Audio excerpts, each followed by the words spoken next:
Good morning, Neil here with the Off the Lip Radio Show and the 831. Here this morning with my good friend Isaac Weintraub, who is going to talk a little bit about something he wants to resurrect, and that is the Casa del Rey golf course or golf links in Santa Cruz. If you don't know what that is or where it is, he's going to tell you. Ready, buddy? I'm ready. Let's go. Yeah, so Casa del Rey Golf Links was a golf course that was associated with the Casa del Rey Hotel, owned by Fred Swanton, one of the original businessmen of Santa Cruz. And 1900s, Fred Swanton and a number of other individuals wanted Santa Cruz to kind of be a Hollywood of the North. And so Fred built the Santa Cruz Beach Boardwalk with the casino. He had the Casa del Rey Hotel, and then they decided that they wanted to have a golf course. So they hired a Scottish architect by the name of Tom Bendelow to come in and build Casa del Rey golf links in 1911 on the site which is now known as Pogonip. And then, so how long did the golf course? How long was the golf course in operation for?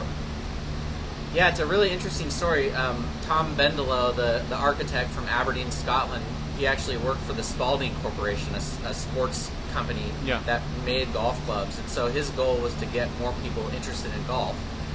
And so Bendelow knew that these golf courses that he would build, they were pretty simple. I think that the term that he used was sporting. And so what he did is he built these simple golf courses to get people into golf, and he kind of knew that better golf courses would come along. And that's actually exactly what happened. He built Casa del Rey golf links in 1911, and then I believe in 1928, Rio Del Mar Country Club was built, which is now Seascape Golf Club. And then in 1929, Pasatiempo Golf Club was built. And Santa Cruz didn't have enough of a golfing population to sustain 3 golf courses, so kind of naturally, one got edged out. Yeah. Casa del Rey got edged out, and I believe at that time, the golf course at Casa del Rey went in 3 different names. I think it went from Casa del Rey Golf Links to Santa Cruz Golf and Country Club to Santa Cruz Golf Course over I believe it closed in 1934, 5 years after Pasatiempo was built. Of course, right. It's only about 1,500 yards west of Pasatiempo. Going to that golf course, go to Pogonip, is the clubhouse still intact, or is it just a rundown, or is it what's the story of it? Because there was a nice clubhouse to the golf course, wasn't there? Yeah, we've got some really cool pictures from opening day. You can see the clubhouse with about 100 people on it, and there's actually, it was 1911, you can see some Model T Fords that were parked outside of it. The way people got to the clubhouse was from the Southern Pacific Railroad down on Highway 9. They hiked up 300 stairs. There's stories of people getting to the clubhouse and being out of breath. I haven't been able to locate those stairs, but I think after the 1989 earthquake, the athletic club that was at Pogonip that had a swimming pool and had tennis courts shut down, and since then it's just been kind of wasting away. Yeah. So right now there's chain link fences around it. It's really dilapidated. I was up there about 2 years ago and saw a guy from First Alarm going in there to check the smoke alarms, because that area now is a really big homeless population. Yeah. And so I think they have smoke alarms just to make sure it doesn't get burnt down. Yeah. And he said, I can't get in there. The rats have chewed through the floorboard. So it's in pretty bad shape, and I believe the city just decided that they were going to knock it down, but I believe that building is registered with the state of California as a historical building, and so you can't knock it down. Can't quite knock it down so easily. Okay, moving along to let me ask you this question: when did you pick up the torch, as it were, and wanted to perhaps see what you could do as far as resurrecting the golf course? Well, I've been a golf pro now for 20 years, and I grew up here in Santa Cruz. I grew up about a mile from Pogonip on the west side of Santa Cruz, and I've always really liked golf and playing the game, but I've also sort of developed this distaste for this sort of upper end of golf, the country club mentality, gated communities, sort of the rich man's game, because to me it's like it's a really fun game, and then it gets a little bit of a bad rap, you know, for good reason. Yeah. How about that tractor again?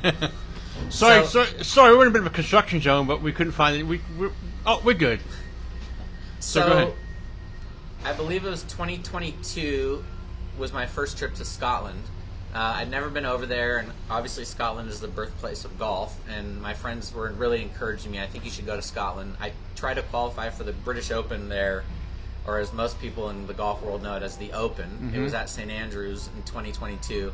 And so I went over to Scotland to try to qualify, didn't make it, but then ended up having this 2-week-long trip through Scotland. And I got to see sort of where golf came from and how golf courses could be sort of mixed in with the community and mixed in with the land a little bit better, as opposed to having these big gated communities. Right. St. Andrews, which is widely regarded as the birthplace of golf and one of the best golf courses in the world, is closed on Sundays and becomes a park for the community, and people are out having picnics on the fairway. Right. Thanks for playing soccer and having a good time. Yeah. So that sort of idea of having it be the golf course be more part of the community kind of hit me really strongly, and I had this desire to do that here in Santa Cruz. Right at the same time, Santa Cruz Junior Golf, an association that's been around since 1994, contacted me and said, we want to have a home for Santa Cruz Junior Golf. We lost Aptos Par 3 right down the road here, 2001. We lost Valley Gardens, another 9-hole executive course in Scotts Valley. Those are the 2 courses that I learned to play on. And now the only kind of shorter, smaller golf course for junior golfers in Santa Cruz County is at Casserly. Yeah. And if you live in Santa Cruz, it's a trek. Traffic, it's 45 minutes out there during rush hour. So it kind of became my desire to build a golf course, and even initially I didn't have this site in mind, but it just felt like there's a time where things started to come together, where I attended a city council meeting just to kind of see the lay of the land and how these things worked, and Renee Golder, the vice mayor, said something like, I'm a hiker. I hike Pogonip often. The last time I was up there, I found a dead body. And her and Fred Keeley, the mayor, kind of went in this little rant for about 5 minutes about, like, there's a call to action to do something with Pogonip. We need to do something there. It's a green space for the community of Santa Cruz, but the community of Santa Cruz can't access it because of the homeless population there. Right. And I'm obviously aware. I have a lot of empathy for the population that's in there. Part of this plan is to try to sort of work them into the mix. I'm definitely not the type of person that's like, forget about them. I grew up here in Santa Cruz, and I have a lot of empathy for the people that don't have a place to live. But at the same time, when I go up there as a 43-year-old male, I often don't feel safe, and I often have friends that hear what I'm doing to try to revive this golf course with kids, and they're like, can you bring us up there? And I'm kind of like, well, I'm not sure, maybe in a large group. So a lot of this is to try to create a little bit of a safer space at Pogonip to bring golf, and the main reason why I want to see golf back in there is because historically it was a golf course, but also just to kind of activate the space and to make it more accessible for the community. Yeah. Well, the community down there in downtown is obviously growing because of all those buildings they built building down there. So the population is definitely going to increase. Yeah. And so something like a golf course, I think, would be, you can't build a golf course downtown, but it's real close to downtown Santa Cruz, and it warrants something for the community at that spot. Yeah, that's right. I mean, I think we can all agree that we're probably all spending too much time on our phones, looking at screens. I think, mental, physical health, we know that getting outside is really important, connecting with nature. Yeah. And one thing that I have to say is that through this project, this space, I think sometimes people hear like, oh, they want to put a golf course in Pogonip. And I think people picture Pogonip being closed, and having it be this private country club. It's not that. One thing is Pogonip is over 600 acres of open space. The golf course footprint is about 100 of that, so it'll be a very small portion. Yeah. And then the second thing is that we're looking to put a sports field in there. We've teamed up with the Monterey Bay Rugby Association that does youth rugby. They've already said, if you build a sports field in there, we'd like to make that our home. We're talking about putting disc golf in there. We've talked to the Santa Cruz Mountain Trail Stewardship about how to work trails in and around the golf course in a safe way. So it won't be just golf. Yeah. And the golf portion, I was talking to a friend of mine who's helped me with this project. His name's Parker Anderson. He runs a company called Greener Golf out of Santa Barbara. And we were talking about how it's community-based, how it's environmental, it's local, it's historical, and we were kind of saying, golf is the engine that's going to bring in the money to make it happen. So you sat down. As of right, so you've been working on this. How long have you been working on it? So I've been working on this almost 3 years. Okay. So as of right now, do you know who you need to talk to as far as, or who? Maybe you could tell me, tell the audience who you need help from. I think at this point, it feels like that we need to get some of the people that are involved with city council and some of the politicians in Santa Cruz, some of the people that really make these things happen. I've kind of touched base with, a couple city council members, and obviously I have a lot of connections in Santa Cruz that have said let me get you in touch with Fred Keeley and this and that, and I'm always like, all right, do it. And up to this point, and I'm not knocking anybody, but it's like I haven't had a chance to sit down and talk to these people. Yeah. I've had a couple of really cool phone calls with a couple of city council members and city manager, the water department, talking about, what we could do to get water in there. Yeah. But I haven't really sat down, with the mayor or with city council and kind of talked about what is it that you need to see so that we can make this happen. Because as I go forward with this, I was just talking to you earlier about a list of organizations that have expressed interest in this. Please let us know who that is. And it kind of goes with, Santa Cruz County Bank, which is now West Coast Community Bank, the National Links Trust, which is an organization that was created to create accessible golf in America. There was some big national news with the National Links Trust lately where they had a contract for 50 years with the 3 public golf courses in Washington, D.C., and our president just nixed that contract about 3 weeks ago, kind of just basically saying they're not doing a good job, which I tend to disagree. Santa Cruz County Bank, National Links Trust, the Northern California Golf Association Foundation, the Pebble Beach Foundation called me, the Monterey Peninsula Foundation, which is the organization that runs the AT&T Pro-Am. We've had talks with the Santa Cruz Community Foundation, and then also the Santa Cruz History Forum. And so we have a lot of these organizations that have said, we want to help, we want to give you some money, and we're kind of in the stage where I'm kind of asking for sort of seed money. Yep. And I would say 9 out of 10 of those organizations have said, when you get city approval, we'll step in. Yeah. And I think that probably those organizations are looking at giving somewhere between $10,000 and $3 million, depending on who they are and what they're for. But, I strongly believe, and a lot of the people that I've been talking to about this, locally and regionally and nationally have said, once you get city approval, the money will be there. And so is that the next step to get city approval? Yeah, that would be the next step, is to get city approval. And I realize that is a big step. From the start of this conversation, it's like, I was never worried about golfers thinking this is a good idea. I was always worried about, will the city of Santa Cruz think this is a good idea? Will non-golfers think it's a good idea? And it's really funny because I was just at my parents' house the other night, and my mom was going through old photos, and she had pulled out a photo of my dad from 1980. And he was right in front of the county building, and he had a shirt that said "Save Pogonip." He did? He was protesting to save Pogonip Yeah. to keep it a green. It said something like "Save the Green Belt." Yeah. And so it really goes back to, yes, I'm a golfer. I love golf. There's portions of golf that I really dislike. I am a Santa Cruz at heart. I grew up here. I was raised here. I'm an environmentalist. And so I want to see the golf course be built, but done in a very, environmentally sustainable way. And affordable. For sure, affordable. I mean, the golf course has to be affordable, because I think that's the affordability keeps people away. Yeah, I worked at a golf course the last couple summers in Scotland, and it had one greenskeeper, and it was really rough around the edges.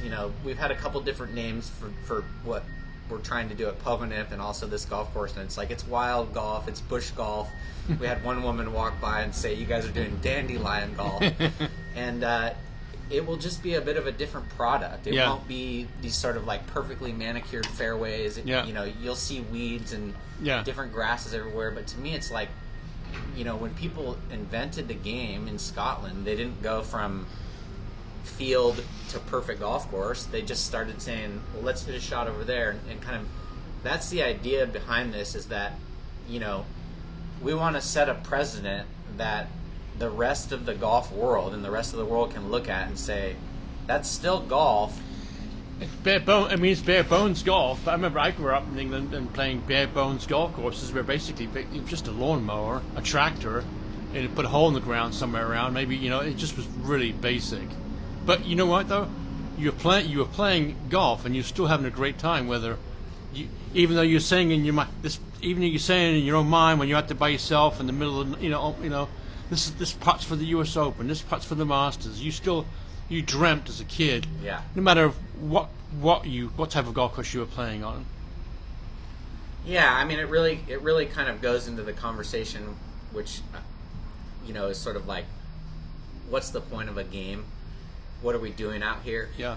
And to me, it's like I've thought long and hard about this and sat down in different forums with other professionals and golf professionals. It's like, to me, the point of a game is to prepare you for life. You come across situations within a game that you'll come across in life, and if you've seen those situations of like, you've got to hit a shot in front of your friends and you feel pressure, it's like, well, I felt pressure and then I'm able to move through it, and then all of a sudden you're at a job interview and you have those similar feelings. And so the point of a game and the point of golf isn't to have the nicest country club, the fastest greens, the most expensive green fees, the top 100 golf course ratings, the greenest golf course like Augusta National. It's to be out there with your friends, learning about life and also having some fun. Yeah. And so that's kind of what this golf course will be about. So you want to you'd like to I don't say alert, but you really what the next thing is to do is to get in front of city council, or maybe perhaps I'm going to try and help you with that. But that's the next step, right? Is to where do you need to go, and you need some direction from the city council to let you know which way to go. Yeah, I mean, everybody that I've talked to has told me that you want to have, a really efficient and locked plan of what you want to do for the restoration of the golf course, and then also potentially of the clubhouse. Yeah. And then also a business plan, which we're doing. We've looked at, can green fees be $19? Can they be $40? We kind of settled on $27, but it'll be somewhere around there. Yeah. Junior golfers might be free; they could pay $5, but so we're really looking at that, and we're trying to bring together a plan. But we also want some direction from the city of like, you guys are going to need this, this, and this in order to bring this forward. Yeah. And so I think what this video and hopefully this conversation brings about is a little bit of outreach of maybe some people in Santa Cruz that are, whether they're city council, whether they're mayor, former mayor, business people, people that have made things like this happen, to kind of reach out and say, why don't you talk to this guy, and why don't you do that? Yeah. Because I think financially, on the other end of a potential city approval, I'm looking at this list of organizations, and I think that the finances will be there.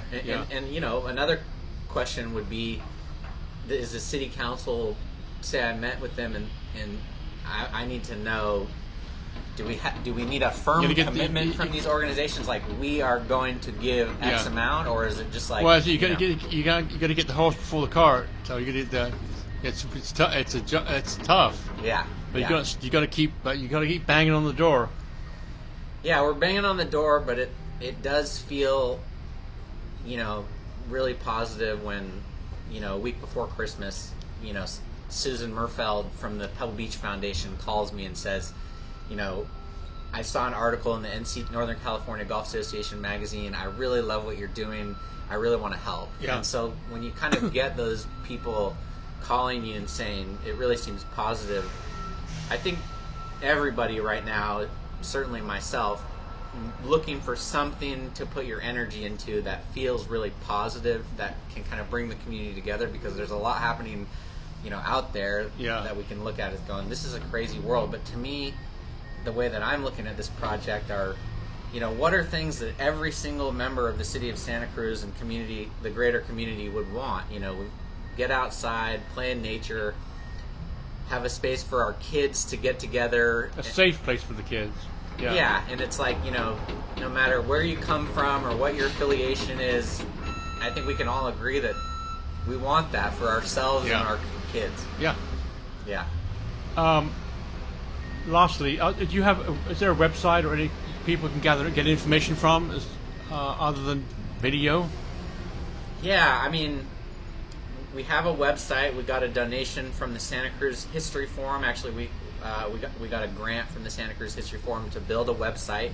So we built that last year. What is that? The website is pogonipparkproject.com. Okay, pogonipparkproject.com. Yep. Yeah. And if you feel like there's a contact page on that website, which is really easy. It comes straight to me. And do you want to put out your number or email here? I'm happy to put out my email. My email is isaacweintraubgolf@gmail.com. It's IsaacWeintraubgolf@gmail.com. All right, cool. How are we doing? I feel great. Yeah. I'm excited about this meeting, and I'm excited about the project. And, and hopefully. You are excited about it, and I believe you're gonna make it. Yeah, I think it would be something that would be really cool to have for our community.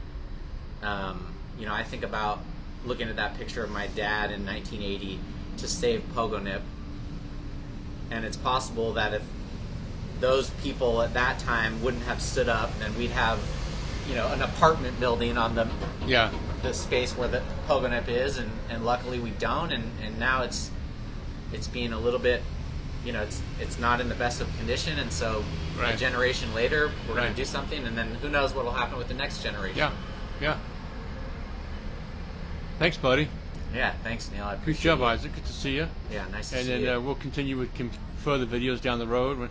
Once you need different things, we'll keep the video train going, and hopefully you can have your dream come about and have kids playing golf at Pogonip. Well, I hope my dream is the community's dream. That's the idea, is that it's not about me, it's about the community. Cool. Once again, the website is pogonipparkproject.com. Okay, cool. Thanks, buddy. Have a good day, and we'll talk to you soon.